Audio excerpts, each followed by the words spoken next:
ABP माझा, उघडा डोळे बघा नीट. आणि आता पंतप्रधान नरेंद्र मोदी बोलतायत, आपण थेट पाहूया. नमस्कार. केंद्रीय मंत्रिमंडल में मेरे साथी डॉक्टर हर्षवर्धन जी,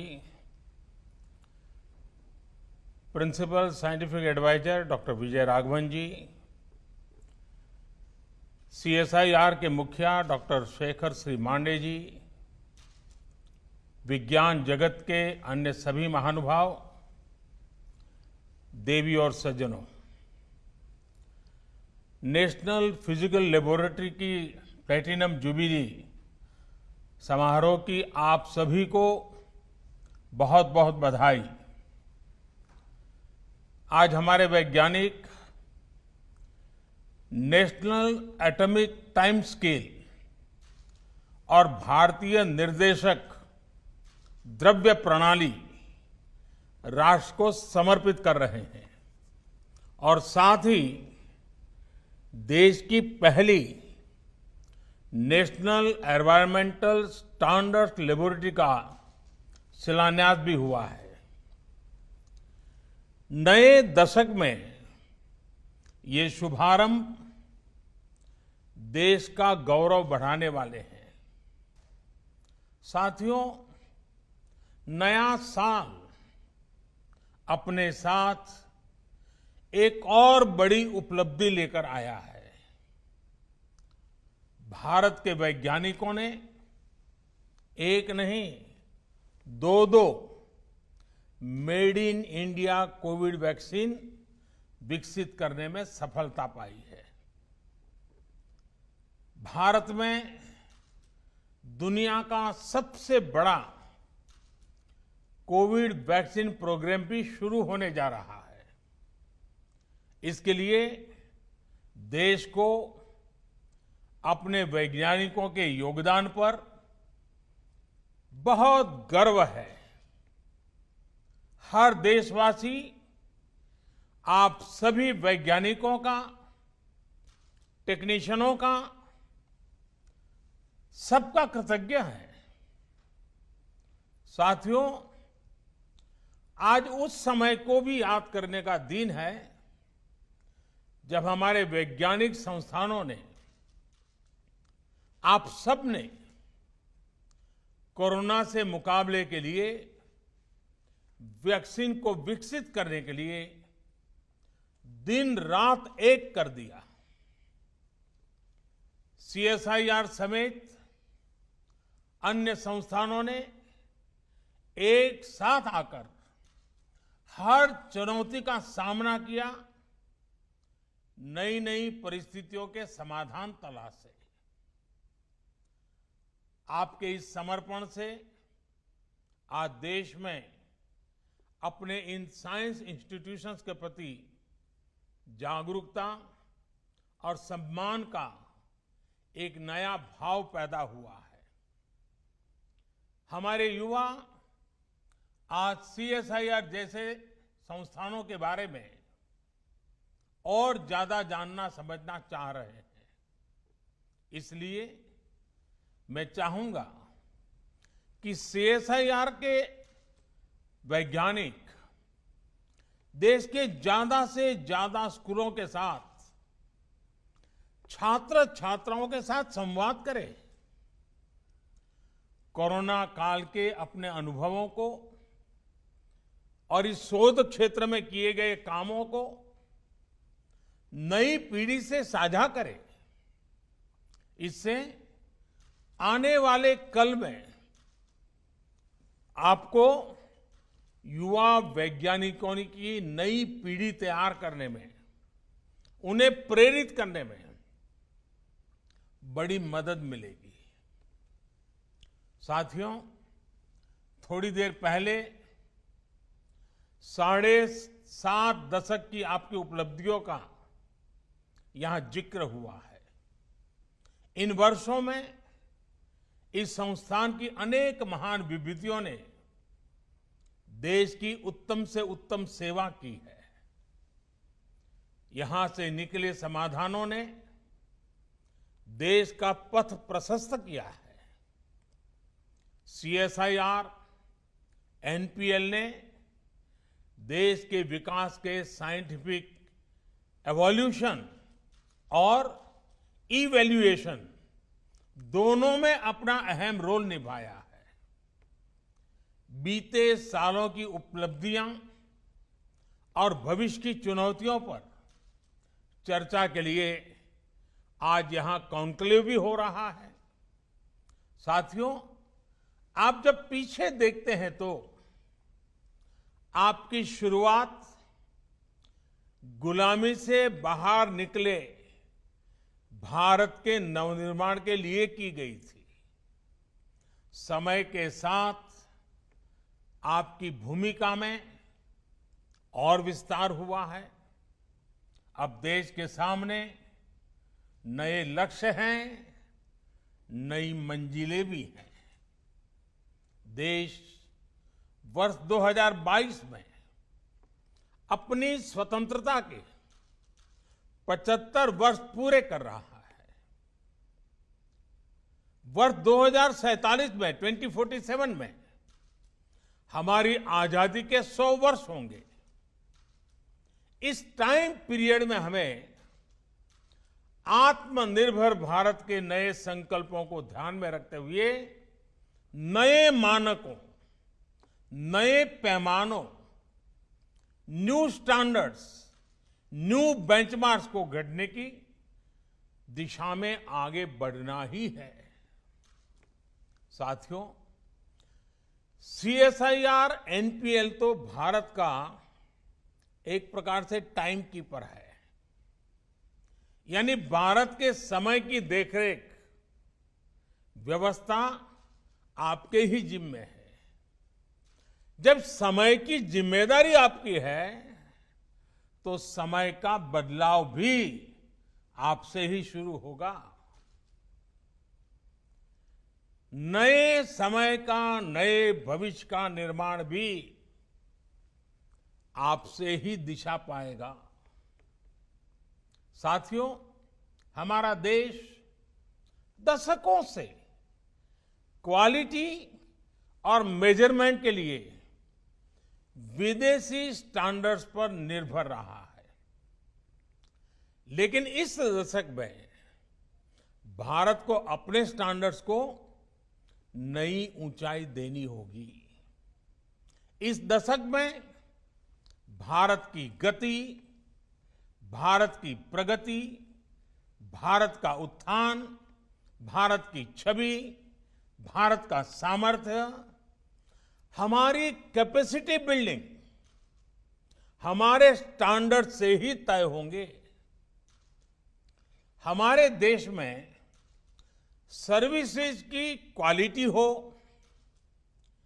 सरकारी सेक्टर या फिर प्राइवेट सेक्टर में, हमारे देश में प्रोडक्ट्स की क्वालिटी हो, चाहे सरकार बनाए या प्राइवेट सेक्टर, हमारे क्वालिटी स्टैंडर्ड्स ये तय करेंगे कि दुनिया में भारत और भारत के प्रोडक्ट्स की ताकत कितनी ज्यादा बढ़े।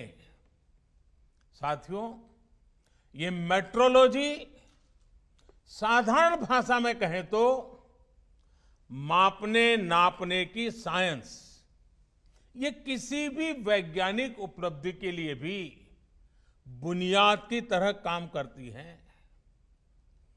कोई भी रिसर्च माप और नाप के बिना आगे नहीं बढ़ सकती। यहां तक कि हमें अपनी उपलब्धि भी किसी न किसी पैमाने पर मापनी ही पड़ती है। इसलिए मेट्रोलॉजी मॉडर्निटी की आधारशिला है। जितनी बेहतर आपकी मेथोडोलॉजी होगी, उतनी ही बेहतर मेट्रोलॉजी होगी। और जितनी विश्वसनीय मेट्रोलॉजी जिस देश की होगी, उस देश की विश्वसनीयता दुनिया में उतनी ही ज्यादा होगी। मेट्रोलॉजी हमारे लिए मिरर की तरह होती है। दुनिया में हमारे प्रोडक्ट्स कहां स्टैंड कर रहे हैं, हमें क्या सुधार की जरूरत है, ये पहचान, ये सेल्फ इंट्रोस्पेक्शन मेट्रोलॉजी से ही तो संभव होता है। इसलिए आज जब देश आत्मनिर्भर भारत का अभियान, इसका संकल्प लेकर के आगे बढ़ रहा है, तो हमें याद रखना है कि इसका लक्ष्य क्वांटिटी भी है, लेकिन साथ साथ क्वालिटी भी उतनी ही महत्वपूर्ण है। यानी स्केल भी बढ़े और साथ साथ स्टैंडर्ड भी बढ़े। हमें दुनिया को केवल भारतीय उत्पादों से भरना नहीं है, ढेर नहीं खड़े कर रहे हैं। हमें भारतीय उत्पादों को खरीदने वाले हर एक कस्टमर का दिल भी जीतना है और दुनिया के हर कोने में दिल जीतना है। मेड इन इंडिया की न केवल ग्लोबल डिमांड हो, बल्कि ग्लोबल एक्सेप्टेंस भी हो, ये हमें सुनिश्चित करना है। हमें ब्रांड इंडिया को क्वालिटी, क्रेडिबिलिटी के मजबूत स्तंभों पर और मजबूत बनाना है। साथियों, मुझे खुशी है कि भारत अब इस दिशा में तेजी से आगे बढ़ रहा है।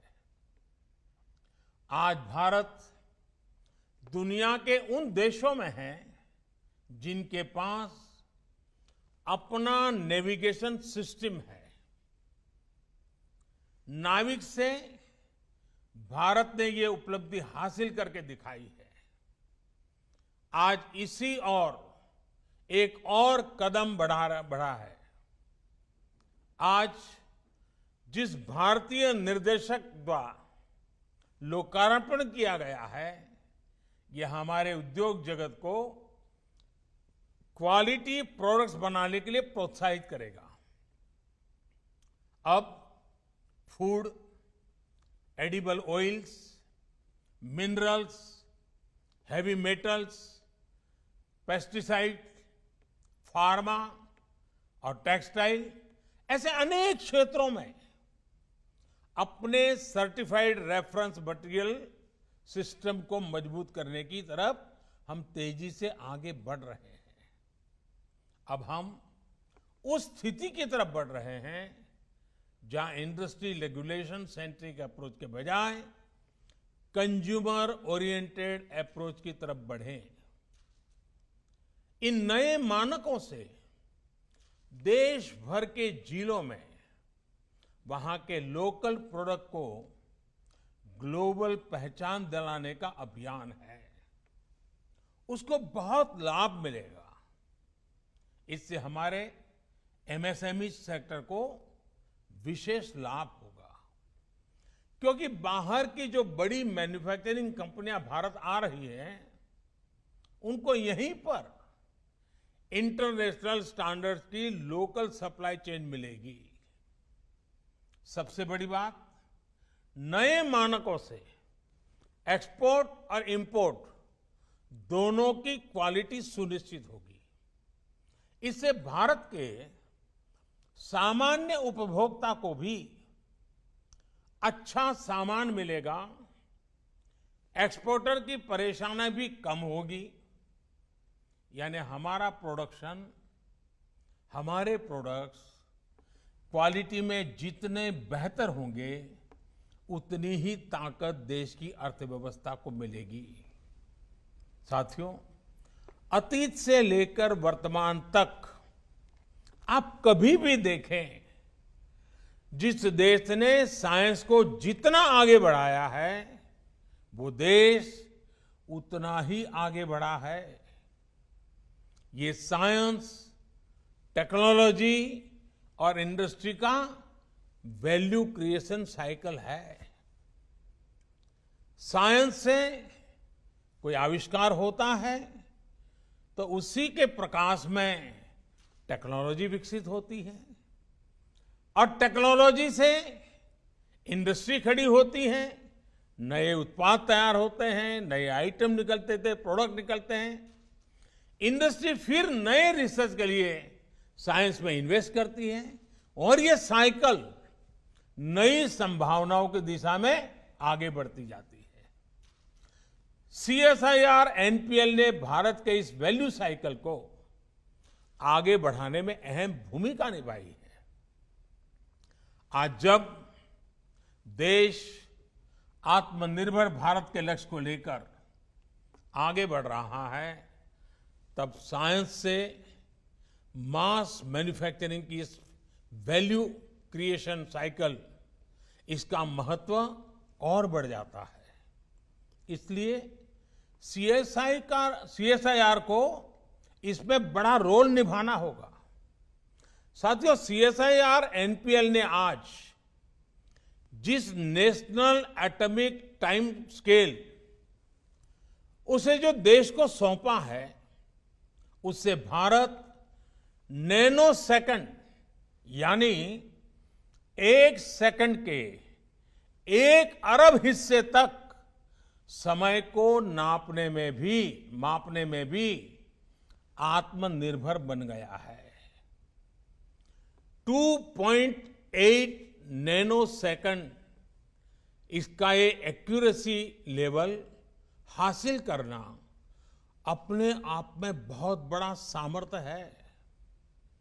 अब इंटरनेशनल स्टैंडर्ड टाइम, उसको हमारा Indian standard time 3 nano second से भी कम की एक्यूरेसी लेवल से मैच कर रहा है।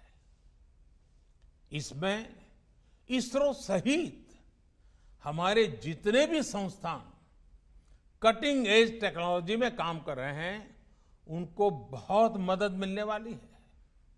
इससे banking, railway, defence, health, telecom, weather forecast, disaster management, अनगिनत सेक्टर से जुड़ी आधुनिक टेक्नोलॉजी में ये बहुत मदद मिलेगी। इतना ही नहीं, ये इंडस्ट्री, हम जो इंडस्ट्री 4.0 की बात करते हैं, उस इंडस्ट्री 4.0 के लिए भी भारत की भूमिका को सशक्त करेगा।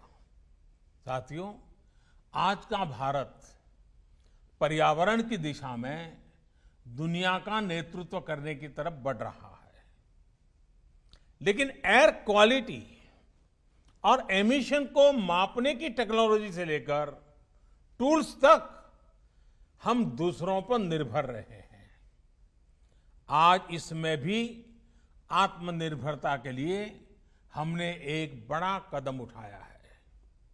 इससे भारत में प्रदूषण से निपटने के लिए ज्यादा सस्ते और प्रभावी सिस्टम तो विकसित ही होंगे, साथ में एयर क्वालिटी और एमिशन से जुड़ी टेक्नोलॉजी के ग्लोबल मार्केट में भी भारत की हिस्सेदारी बढ़ जाएगी।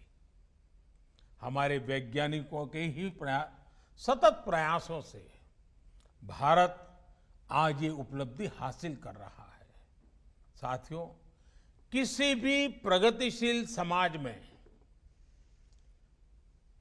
रिसर्च जीवन का एक सहज स्वभाव भी होता है और सहज प्रक्रिया भी होती है। रिसर्च के प्रभाव कॉमर्शियल भी होते हैं, सोशल भी होते हैं, और रिसर्च हमारे ज्ञान को, हमारी समझ को विस्तार देने के लिए भी काम आती है। कई बार रिसर्च करते समय यह अंदाजा नहीं होता है कि फाइनल गोल के अलावा भी वो और किस दिशा में जाएगी, भविष्य में वो और किस काम आएगी। लेकिन इतना तय है कि रिसर्च ज्ञान का नया अध्याय कभी भी व्यर्थ नहीं जाता है। हमारे यहां शास्त्रों में जैसे कहा है ना, आत्मा कभी मरती नहीं है, मैं मानता हूं रिसर्च भी कभी मरती नहीं है। इसलिए मैं ऐसे कितने ही उदाहरण हैं, फादर ऑफ जेनेटिक्स मेंडल के काम को पहचान कब मिली? उनके जाने के बाद मिली। निकोला टेस्ला के काम का पोटेंशियल भी काफी बाद में दुनिया पूरी तरह समझी। कई रिसर्च हम जिस दिशा में, जिस उद्देश्य के लिए कर रहे होते हैं, वो पूरा नहीं होता, लेकिन वही रिसर्च किसी दूसरे सेक्टर में पाथ ब्रेकिंग हो जाती है। उदाहरण के तौर पर देखिए, जगदीश चंद्र बोस जी ने कोलकाता के प्रेसिडेंसी कॉलेज में माइक्रोवेव के सिद्धांत को प्रस्तुत किया था। सर बोस उनके कॉमर्शियल इस्तेमाल की दिशा में नहीं बढ़े, लेकिन आज रेडियो कम्युनिकेशन सिस्टम उसी सिद्धांत पर खड़ा है। विश्व युद्ध के समय जो रिसर्च युद्ध के लिए था या सैनिकों को बचाने के लिए हुई, बाद में उन्होंने ही अलग अलग सेक्टर्स को रिवॉल्यूशनाइज कर दिया। ड्रोन्स भी पहले युद्ध के लिए ही बनाए गए थे, लेकिन आज ड्रोन से फोटोशूट भी हो रहा है और सामान की डिलीवरी भी हो रही है। इसलिए आज ये जरूरी है कि हमारे वैज्ञानिक, हमारे खासकर युवा वैज्ञानिक रिसर्च के क्रॉस यूटिलाइजेशन की हर संभावना को एक्सप्लोर करें। उनके सेक्टर से बाहर उनकी रिसर्च को कैसे प्रयोग हो सकता है, ये सोच हमेशा रहनी चाहिए। साथियों, आपकी छोटी सी रिसर्च कैसे दुनिया का भविष्य बदल सकती है, कई उदाहरण हैं दुनिया में। अगर बिजली का उदाहरण ले ले, आज जीवन का कोई ऐसा हिस्सा नहीं है, कोई पहलू नहीं है जहां बिजली के बिना गुजारा हो सके। ट्रांसपोर्टेशन हो, कम्युनिकेशन हो, इंडस्ट्री हो या फिर रोजमर्रा का जीवन, सब कुछ बिजली से जुड़ा हुआ है। एक सेमीकंडक्टर के आविष्कार ने दुनिया इतनी बदल गई है। एक डिजिटल क्रांति ने हमारे जीवन को कितना एनरिच कर दिया है। ऐसी कितनी ही संभावनाएं इस नए भविष्य में हमारे युवा रिसर्चर के सामने पड़ी है। आने वाला भविष्य आज से बिल्कुल अलग होगा और इस दिशा में वो एक रिसर्च, वो एक आविष्कार आप ही को करना है।